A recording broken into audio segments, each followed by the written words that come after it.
अस्सलामु अलैकुम वरहमतुल्लाहि वबरकातुह। उम्मीद करता हूँ आप खैर व आफियत से होंगे। आसान और मुख्तसर तजवीदुल कुरान कोर्स की अल्हम्दुलिल्लाह ये क्लास नंबर 27 है और आज की क्लास में ज़ायद अलिफ के बारे में पढ़ेंगे। यहाँ पर देखिएगा, ये जो हर्फ है ये अलिफ है और अलिफ कुरान पाक में 48,000 से ज़्यादा मरतबा है। और अगर अलिफ के ऊपर इस तरह का छोटा सा गोल दायरा बना हुआ हो तो उस अलिफ को ज़ायद अलिफ कहते हैं। और कुरान पाक में कुछ अल्फाज ऐसे हैं कि उनमें जो ज़ायद अलिफ है उस ज़ायद अलिफ को बाज़ औक़ात पढ़ना होता है और बाज़ औक़ात नहीं पढ़ना होता। और कुछ अल्फाज ऐसे हैं कि उनमें मौजूद ज़ायद अलिफ को नहीं पढ़ना होता। तो किन अल्फाज में मौजूद ज़ायद अलिफ को कब पढ़ना होता है, कब नहीं पढ़ना होता, आइए अब इसकी तफसीलात की तरफ चलते हैं। यहाँ पर देखिएगा, ये 6 अल्फाज हैं। इन 6 अल्फाज के आखिर में आप देखिए कि अलिफ है और अलिफ के ऊपर छोटा सा गोल दायरा बना हुआ है। ये गोल दायरा अलिफ के ऊपर है, तो जिस अलिफ के ऊपर ये गोल दायरा है वो अलिफ ज़ायद अलिफ है।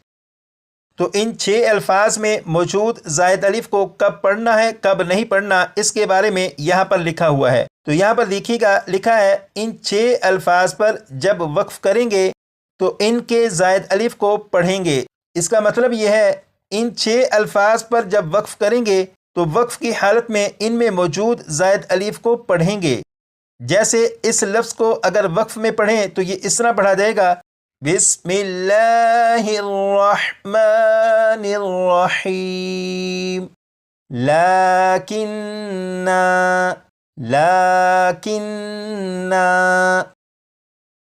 अब यहाँ पर देखिएगा, लिखा है इन 6 अल्फाज पर जब वक्फ नहीं करेंगे तो इनके ज़ायद अलिफ को नहीं पढ़ेंगे। इसका मतलब यह है कि इन अल्फाज पर जब वक्फ नहीं करेंगे, यानी इन अल्फाज को आगे वाले अल्फाज के साथ जब मिलाकर पढ़ेंगे तो इनमें मौजूद ज़ायद अलिफ को नहीं पढ़ेंगे। जैसे यहाँ पर देखिएगा, ये जो लफ्ज़ है इस लफ्ज़ में यहाँ पर अलिफ के ऊपर छोटा सा गोल दायरा बना हुआ है। तो ये गोल दायरा जिस अलिफ के ऊपर है ये अलिफ ज़ायद अलिफ है। इस लफ्ज़ को जब वक्फ में पढ़ेंगे तो इसका ज़ायद अलिफ पढ़ा जाएगा, जैसे लाकिन्ना। लेकिन जब इस लफ्ज़ को बगैर वक्फ के पढ़ेंगे तो फिर इस ज़ायद अलिफ को नहीं पढ़ेंगे, जैसे लाकिन्ना हुवल्लाहु रब्बी। तो आपने सुना कि जिस तरह इस लफ्ज़ को पढ़ा गया कि जब वक्फ में पढ़ा तो इसके ज़ायद अलिफ को पढ़ा, लेकिन जब बगैर वक्फ के पढ़ा तो इसके ज़ायद अलिफ को नहीं पढ़ा। इसी तरह बकिया जो 5 अल्फाज हैं इनमें भी यही है कि जब वक्फ में पढ़ेंगे तो ज़ायद अलिफ को पढ़ेंगे, जब बगैर वक्फ के पढ़ेंगे तो ज़ायद अलिफ को नहीं पढ़ेंगे। अब यहाँ पर देखिएगा, ये जितने भी अल्फाज हैं इन अल्फाज में मौजूद ज़ायद अलिफ के बारे में यहाँ पर बताया गया है। इन तमाम अल्फाज को चाहे वक्फ में पढ़ें या बग़ैर वक्फ के पढ़ें, इनके ज़ायद अलिफ को नहीं पढ़ेंगे। इसका मतलब यह है कि कुरान पाक को पढ़ते हुए जब आप इन अल्फाज में से किसी लफ्ज़ पर पहुँचें और आप उस लफ्ज़ पर वक्फ करें तब भी और बग़ैर वक्फ के पढ़ें तब भी इनमें मौजूद ज़ायद अलिफ को नहीं पढ़ेंगे।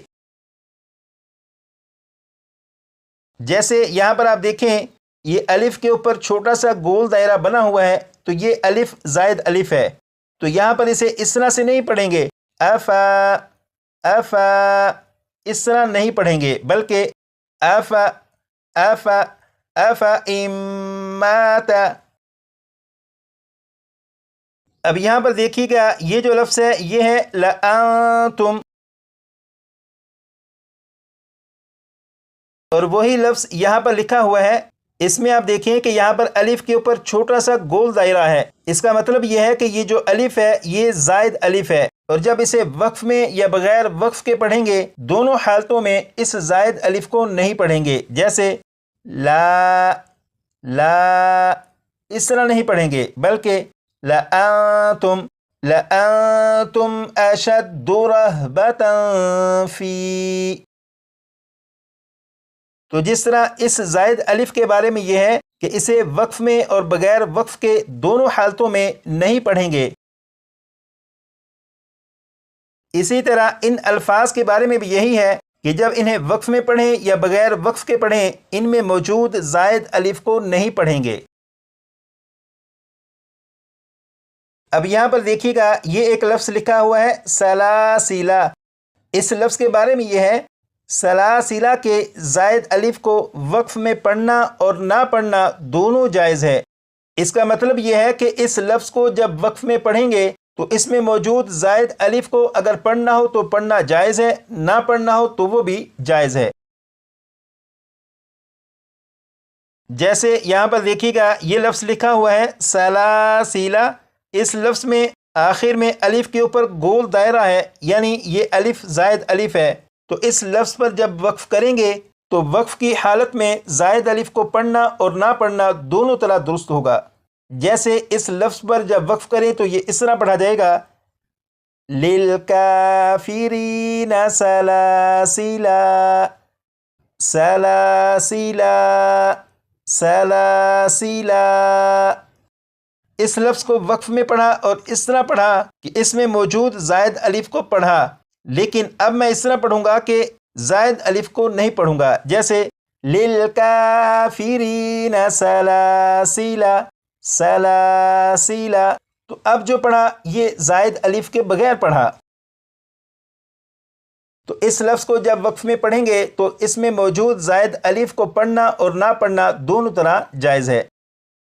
اور یہاں پر لکھا ہے البتہ جب ملا کر پڑھیں گے تو سلاسلہ کے زائد الف کو نہیں پڑھیں گے۔ اس کا مطلب یہ ہے کہ اس لفظ کو جب بغیر وقف کے پڑھیں گے تو اس میں موجود زائد الف کو نہیں پڑھیں گے، جیسے لِلْكَافِرِينَ سَلَاسِلَ وَأَغْلَالًا وَسَعِيرًا۔ تو اس لفظ کو جب بغیر وقف کے پڑھا تو اس میں موجود زائد الف کو نہیں پڑھا۔ امید کرتا ہوں کہ آج کی کلاس میں زائد الف کے بارے میں جو وضاحت کی گئی آپ کو اس کے ذریعے معلوم ہو چکا ہوگا کہ کن الفاظ میں زائد الف کو کب پڑھنا ہوتا ہے اور کب نہیں پڑھنا ہوتا۔ لیکن ممکن ہے کہ آپ کو خیال آئے کہ ہمیں کیسے معلوم ہوگا کہ کس جگہ پر زائد الف کو پڑھنا ہے اور کس جگہ پر زائد الف کو نہیں پڑھنا۔ تو اس کے بارے میں یہ ہے کہ کلاس نمبر 40 کے بعد جو کلاسیں شروع ہوں گی ان میں قرآن پاک کا سبق شروع ہوگا، اور قرآن پاک کا سبق اس طرح پڑھیں گے کہ جو قواعد آپ پڑھ چکے ہیں ان قواعد کے مطابق پڑھیں گے۔ تو جب یہ قواعد آپ کی روٹین میں آ جائیں گے تو ان قواعد کے مطابق آپ کا قرآن پاک کا سبق پڑھنا بھی بہتر ہوگا، اور آپ کو پہچان بھی ہوتی چلی جائے گی کہ کس لفظ کو کس طرح سے پڑھنا ہے۔ تو پھر آپ کے لیے پڑھنا مشکل نہیں رہے گا انشاءاللہ تعالی۔ اور آج کی کلاس میں جو سبق پڑھا اس سبق کو آپ خود اپنے طور پر جتنی مرتبہ پڑھ کر یاد کرنا چاہیں پڑھ کر یاد کر لیجیے گا۔